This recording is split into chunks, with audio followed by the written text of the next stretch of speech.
students and viewers, welcome to the 8th lecture on Python programming, and you can see on the screen today's highlights.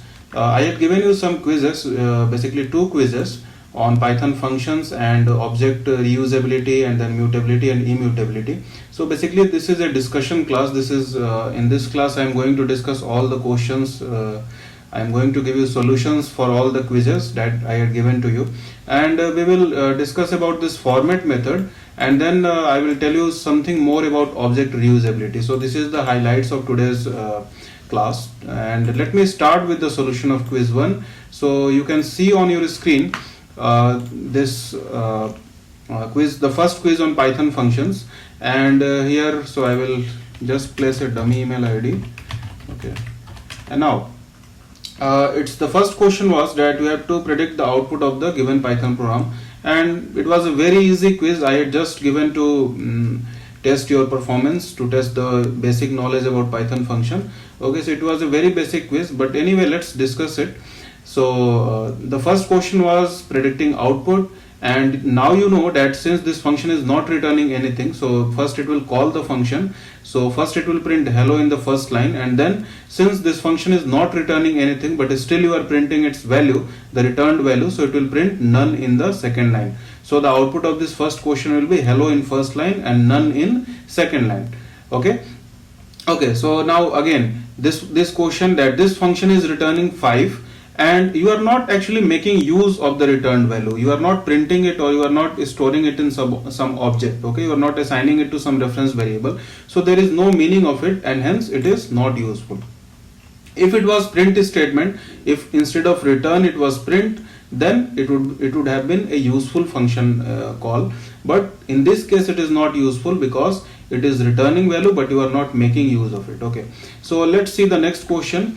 This was again about returning multiple values, and I had told you that a function in Python can return multiple values in the form of a tuple, and the returned values are being stored in this reference variable t, and then you are printing the type of t, so it must be a tuple. You already know it. Okay, now the variables being passed to a function through function call are called arguments, and the variables being received in function header are called parameters. So the correct option would be the second one, arguments and parameters.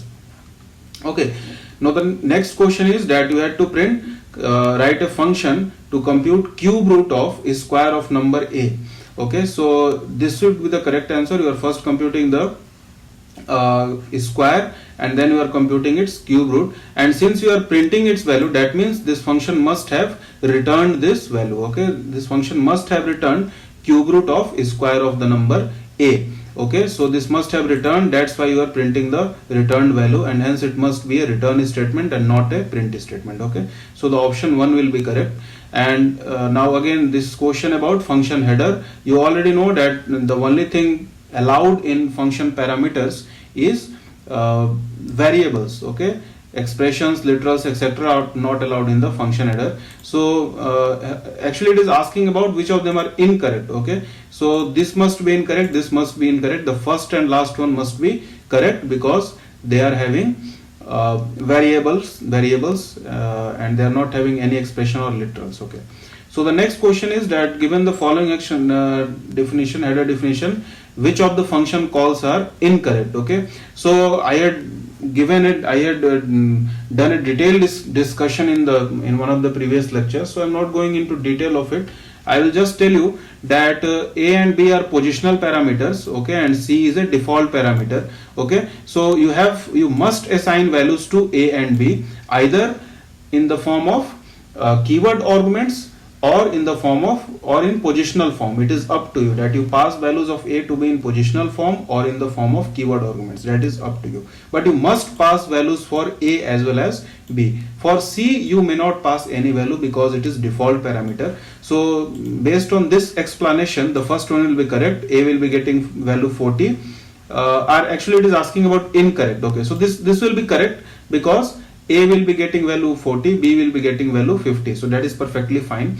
Now coming to this one, in this case a will be getting value 60 and b will be getting value 40, so this is also correct. Okay, no problem. You are passing the value for a in the form of positional form, and for b you are passing in the form of keyword argument. Okay, so it is also correct. Now see the third one. In the third one is incorrect, because you are passing value for A, that is 40, but you are not passing any value for B, so this will be incorrect. For C you need not pass any value, but in this case you are passing value, that is up to you. So for C the value being passed is 40, for A the value being passed is 40, but for B you are not passing any value, so this must be incorrect. Okay, now let's check this one. And I have told you that all the positional parameters, all the positional arguments must be specified first, followed by the default ones. Okay, but in this case you are first passing value for default one and then you are passing the positional arguments, okay, which is incorrect. The order is incorrect, so this will be an incorrect function call. Okay, now let's see this one, the second last one. This is again correct. All of them are keyword arguments. Okay, and they can be in any order, but here you are passing in a proper sequence A, B and C. That's not an issue. You could have passed it in any order because you are assigning values to them in the form of keyword arguments. Okay, now see the last one. Here A will be getting value 5 and again you are assigning value to A equal to 10, which is incorrect because you are assigning multiple values to the same parameter of the function header, which is incorrect. Any of the function parameters must be assigned value only once, but here you are assigning value twice. First you are assigning 5 and then you are assigning 10, which is incorrect. Okay, so this will again be an incorrect function call, and this was of 3 points. So that's it about this quiz on Python function. Let me submit it and see what output it gives you. Okay, so you can view your score also, and you can see that you have got full marks, 10 out of 10. Okay, so this was the first quiz on Python function, and before I proceed, let me talk about this format method first. I will use it today. Okay, so let me discuss the format method. Okay, so the format method is basically used to print a statement containing some variables and result. For example, if you had to print sum of A and B, okay, so what you will write? A equal to 10, B equal to 20. Now if you want to print that sum of 10 and 20, okay, sum of, okay, let's accept the numbers from the user. Okay, so let's accept the two integers from user, int, then input, and enter value for A. Okay, and then you write b equal to int input, enter value for B. Let's suppose you are accepting values from the user, two values, and then you are printing sum of A and B. So how you will write? Print sum of. Okay, so let's discuss the format method here. Okay, what I have already taught you, that you could have printed like this, that you might have written sum of. For example, if I want to print the values of A and B also, so you could have written like this, sum of A and, okay, then you have to print the value of B also, so you will write B, okay, and is, and then you will write A plus B. You can write like this, isn't it? Because you have to print the value of A also, the value of B also, and you have to print the sum of A and B also. So this was one way. Let me run it and show it to you. Okay, so you can see that enter value for A, I will enter 12, I will enter 14, and you can see that sum of 12 and 14 is 26. That is perfectly fine. So whatever values for A and B you enter, that will be printed. The A will also get printed, B will also get printed, and sum of A and B will also get printed. But this does not look actually good. So let me tell you about the format method. What could have done is that you could have used format method instead, and you could have written.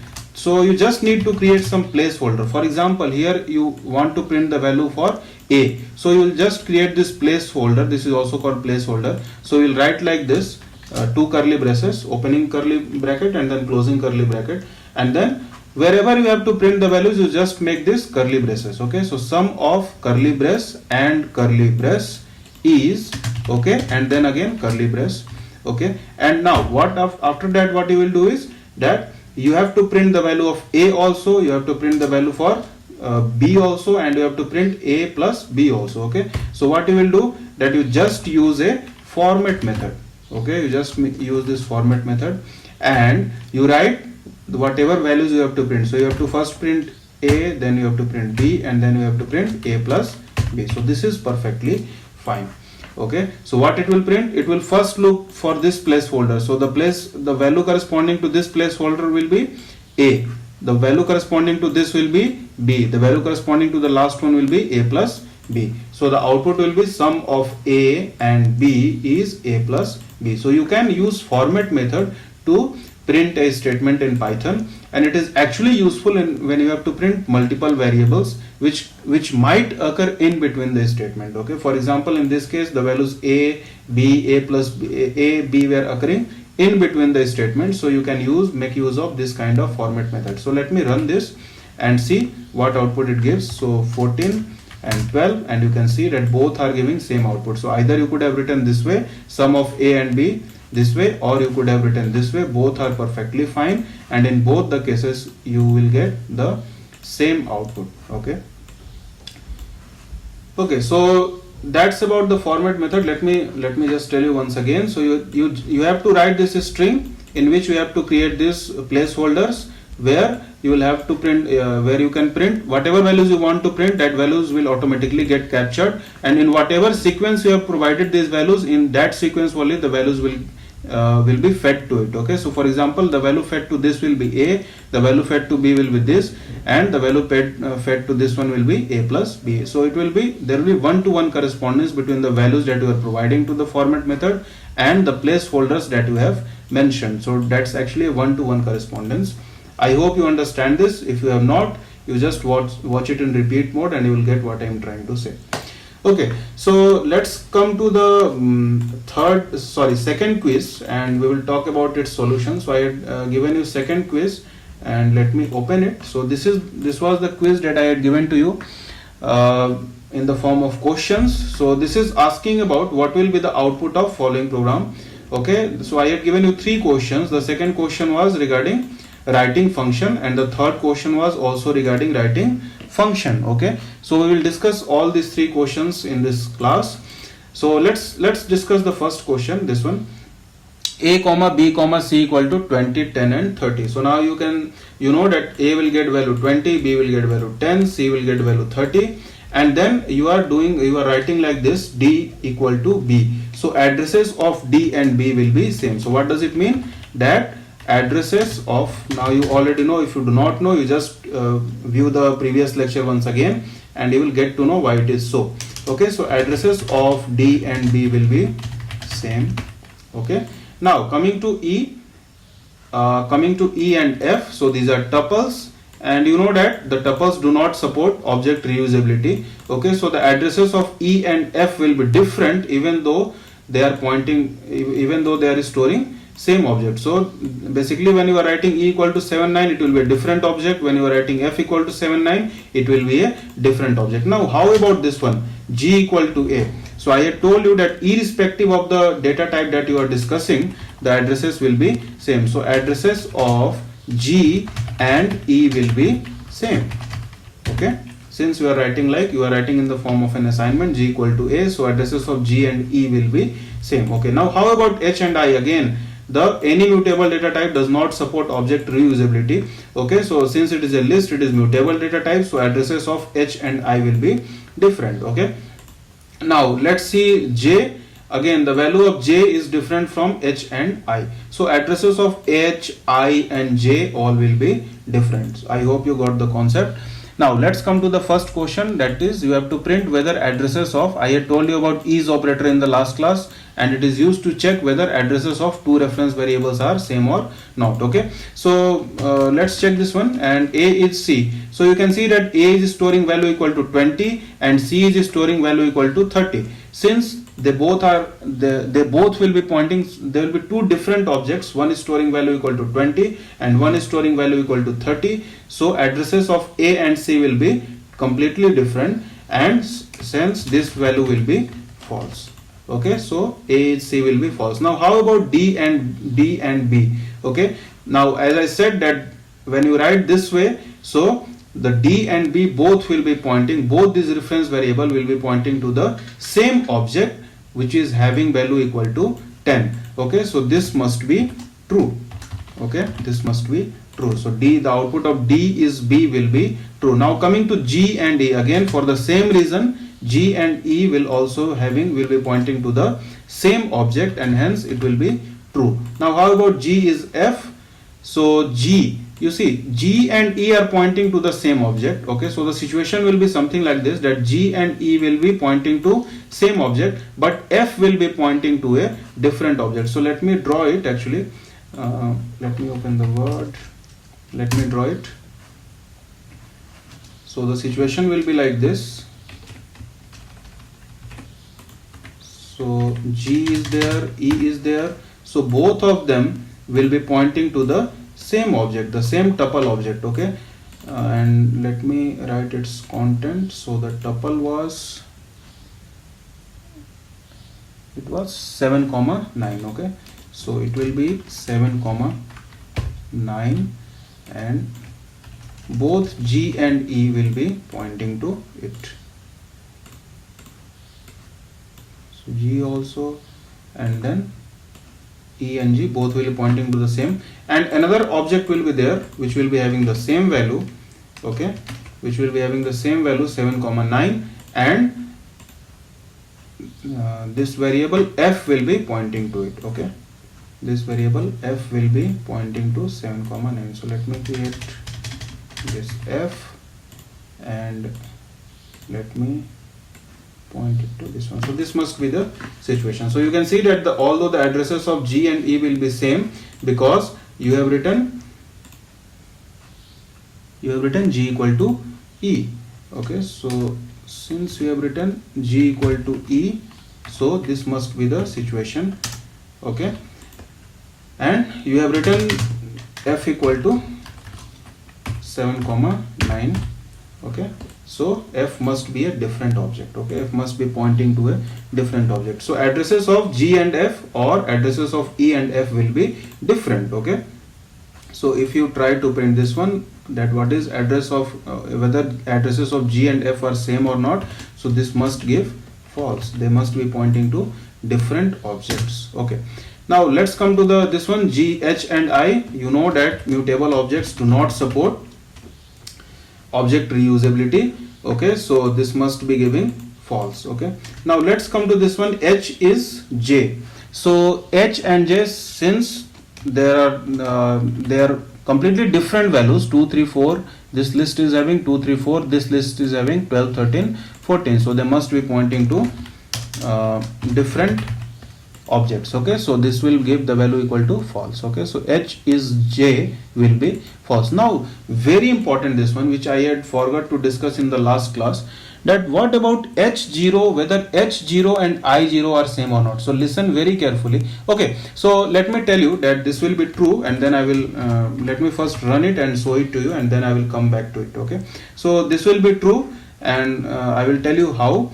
And again, now see the last one, whether H is equal to I. So I had told you about this double equal to operator, and it is used to check values. So the values of H and I are same. Okay, it does not check addresses, although the addresses of H and I will be different, but their values, the values contained inside the objects are same. So this will give output equal to true. Okay, so let me run this program and see if I get the same output or not, and then I will discuss this second last one. Okay, so let's run this one and see what output it gives. Okay, so let's run this, and you can see that you are getting, okay, let me minimize this.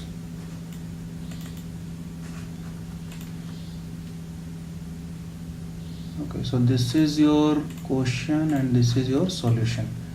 Okay, so you can see here, wait, let me close it to be more clear and run it again.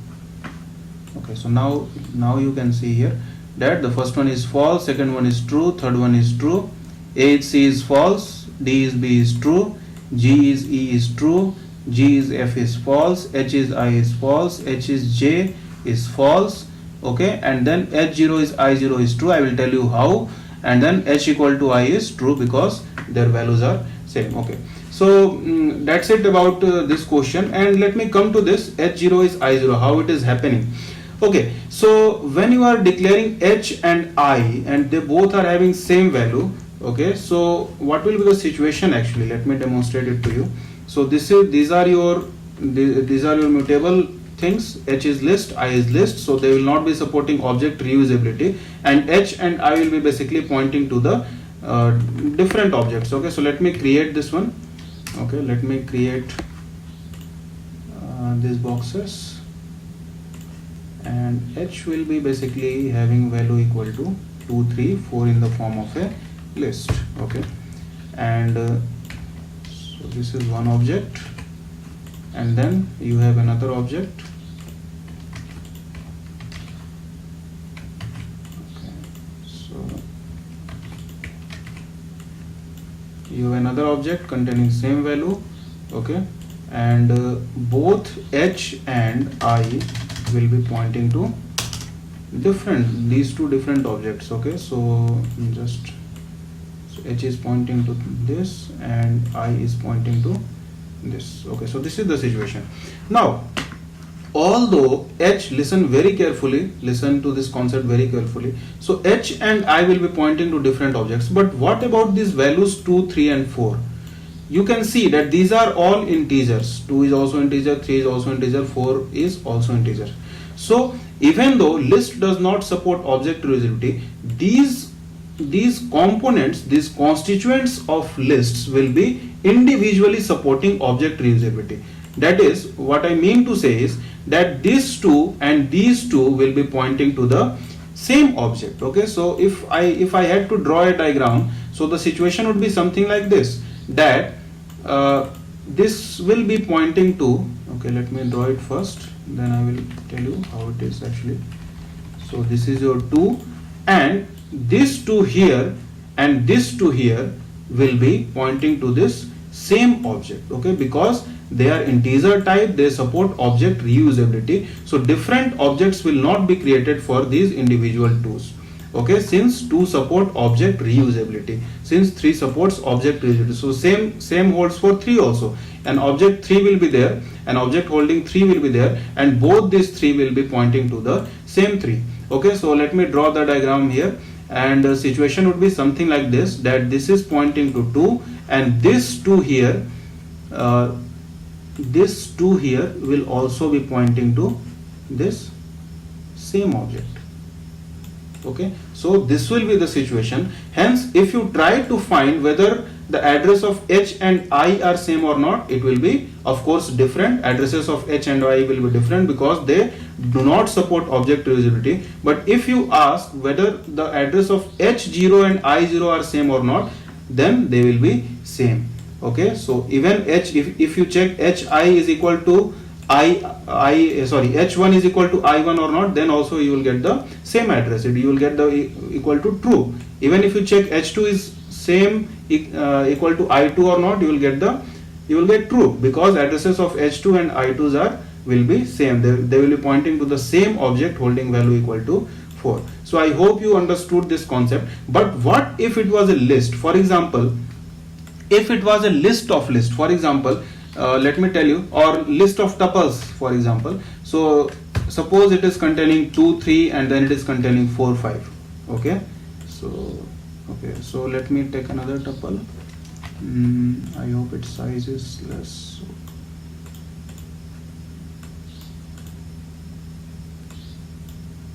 Okay, so now this is your list of tuples. Let me remove this one. Okay, so this is your list of tuples, and you know that since it is a list, so even though it will be having, even though their values are same, okay, let me first draw it and then I will discuss.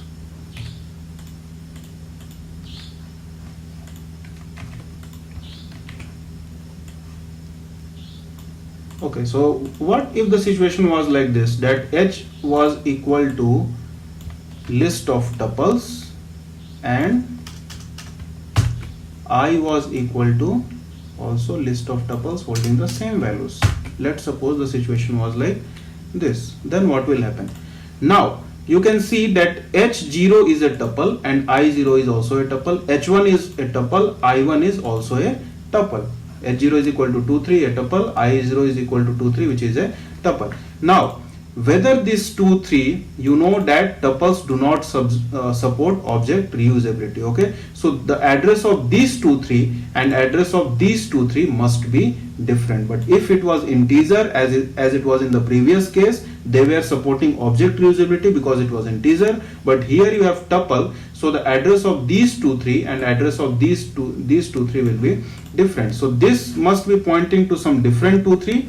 Okay, and this 2 3 out here must be pointing to a different 2 3. Okay, so let me draw here, let me draw this one, and then it will not support object reusability because it is a tuple. Okay, so the situation would be something like this. This 2 3 out here will be pointing to a different 2 3.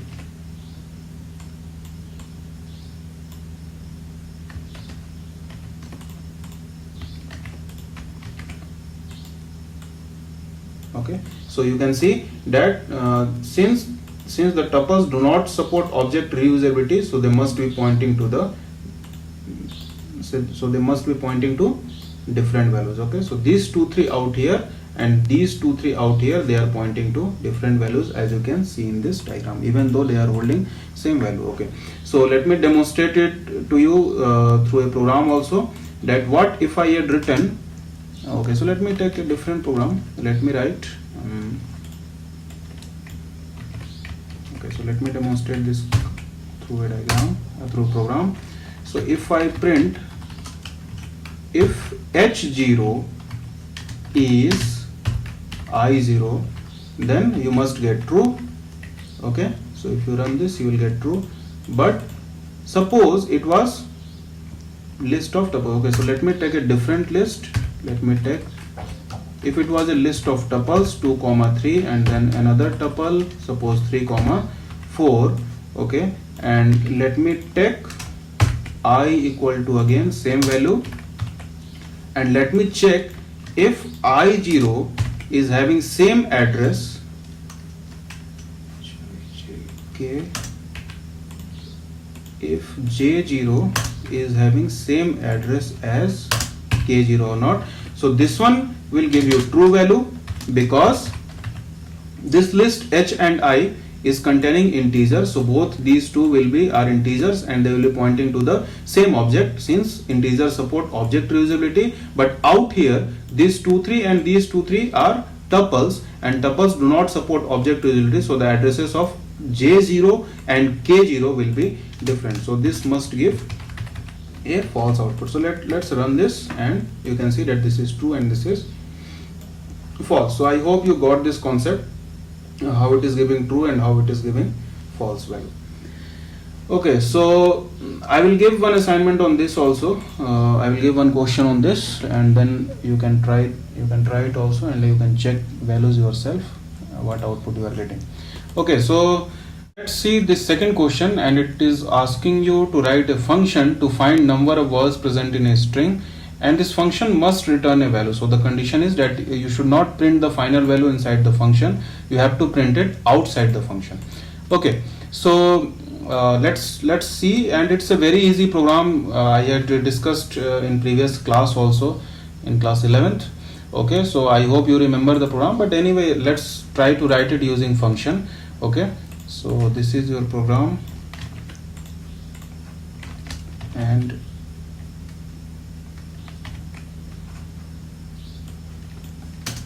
okay, so this is a program to find number of words present in a string using function. Okay, so let me comment it out.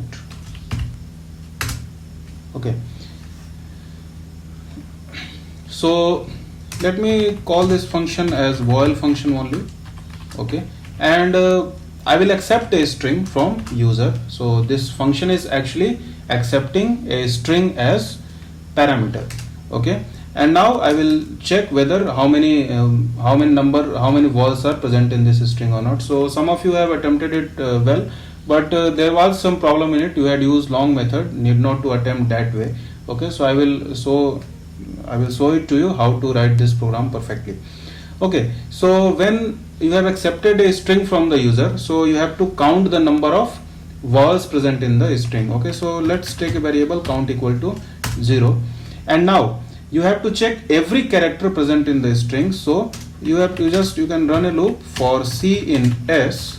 Okay, if C in, now what you have to do is that you have to check whether this character belongs to, okay, and one more thing, that user might have entered it in lowercase or in uppercase. So better way is that you just convert it into lower form.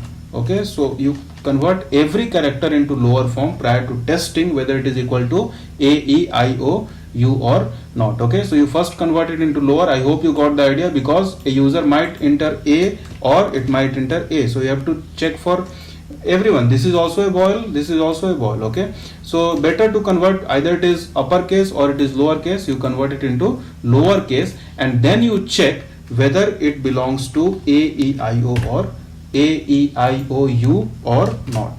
If it belongs to this string, okay, suppose if suppose your S was like Akash. Okay, so your first character will be A, capital A, and this program will first convert it into lower, and then it will become a small a, and you can see that this small a is present in this particular string, so this will be true. Okay, so if it is so, then the count will be increased by 1, otherwise it will not be increased. Okay, but now, so this particular loop will compute the number of vowels present in your string, but you need not print this count here. You have to return this count and then you have to print this count in your main. Okay, so what you will do in main, that you will just print. Okay, so let's make use of format method. I have just told you, so you can write number of vowels present in. Okay, just accept the string from the user. You have not yet accepted the string from user, so S equal to input, enter a string. The user will input a string, and now you have to print both the things. You have to print the string entered by user also, and you have to print the count of vowels also.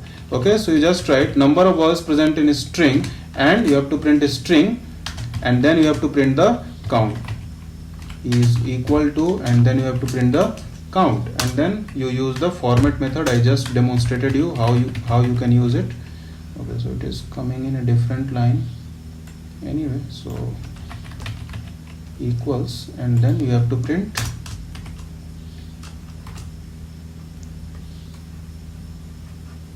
Okay, so if it is going in new line, I can write like this, dot format, and then the number of vowels is equal to, so first you have to print the string. Okay, so your string is S, and then you have to print the count. Your count will actually be stored in vowel S. So when you call this, if you want, you can first store it in some reference variable.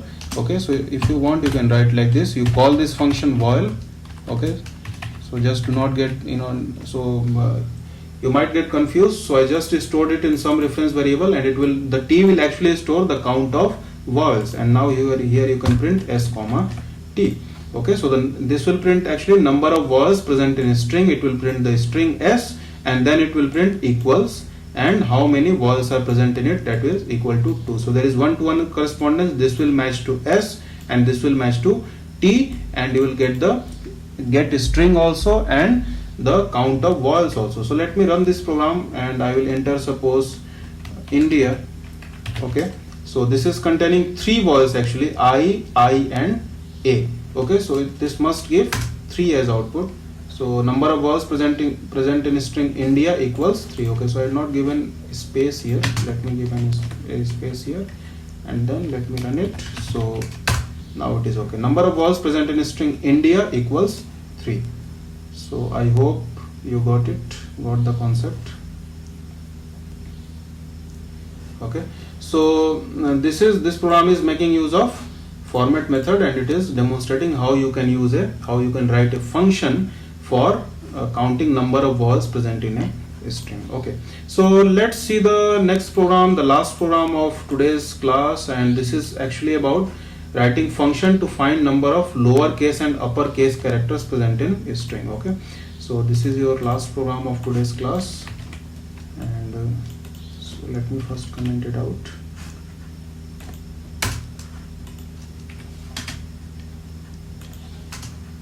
Okay, so this is the program.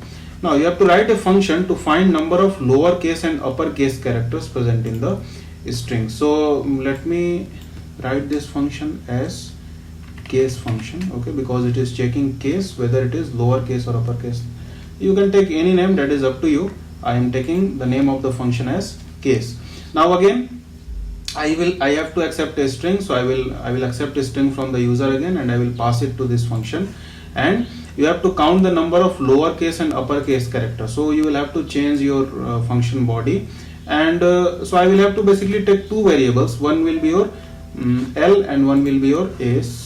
So let me take L equal to 0, because initially the number of lowercase and uppercase will be 0. So I am initializing values of L and U as equal to 0. Now you have to find number of lowercase. So you will again run a loop for C in S. Okay, you will check every character present in the string S, and if, so I hope you remember is lower function. If C dot is lower, okay, so if your character is lowercase, then the count of L will get increased. So L plus equal to 1 will be there. Else, okay, if you want you can run another if statement. If C dot is upper, okay, you just check it. If it is upper, then U plus equal to 1 will be there. Now most of them had made a mistake that you had printed these values here only, but this function was asking about returning a value. Now here you see this function has to return multiple values. It has to return value of L also, and it has to return value of U also, because you have to print the count of lowercase also and uppercase characters also. Okay, so it must return two values, and now you know that any function returns multiple values in the form of a tuple. So I will return L and U from here, because you had not to print the values out here. Okay, so I am returning L and U from here. Now what I will do, that again you can store it in some variables. So you just call case function and you pass this string S to it, and now what you will do, that you will print that number of, okay, so again the same situation. Okay, you can use format method. Okay, so the number of lowercase, yeah, or you can write like this, a string, and then name of the string, okay, contains, then how many lowercase characters, okay, and how many uppercase characters. Okay, so you just write like this, characters, and then you have to use this format method. Okay, so you just use format and you write. So you have to first provide the value for a string, and then you have to provide the value for lowercase characters. Now you see T is a tuple, and T0 will actually be containing the number of lowercase characters. Okay, so you first print T0 and then you print T1. T is a tuple which is containing two values. T0 will be containing number of lowercase characters, that is L, and T1 will be containing number of uppercase characters. So you will have to print S first, that is a string, then we will have to print the T0, that is number of lowercase characters, followed by number of uppercase characters. So now if you run this program, it must give you the desired output. Okay, so let me type India again, okay, or for that matter let me type my India, and let me save it. Okay, and let me run it. So string my India, you can see that it is containing 5 lowercase characters, Y, N, D, I, A. So it is containing this 4 and 5 lowercase characters and 2 uppercase characters. So I hope this program is clear to you. If it is not, you just watch it in repeat mode and the concept will be clear to you. Okay, so that's it about the today's class. Today we discussed so many concepts. We discussed the solution of quiz number 1. Then I told you about this format method, that how you can format a statement in Python. and then we discussed solution of quiz 2, and I talked about object reusability. Suppose in this situation what will happen, that the addresses of H0 and I0 will be different. What happens if the list is containing immutable objects, and what happens if the list is containing some those kind of variables which do not support object reusability. Okay, so we revisited object reusability today at the end, and finally we discussed few programs making use of functions. So that's it for today. I will give you another assignment based on all these concepts that we had learned, and then we will move on to the next topic, that is passing mutable and immutable objects to functions. You can ask any query in the comment section, or you can mail it to me also. Stay safe, stay indoors. Thank you.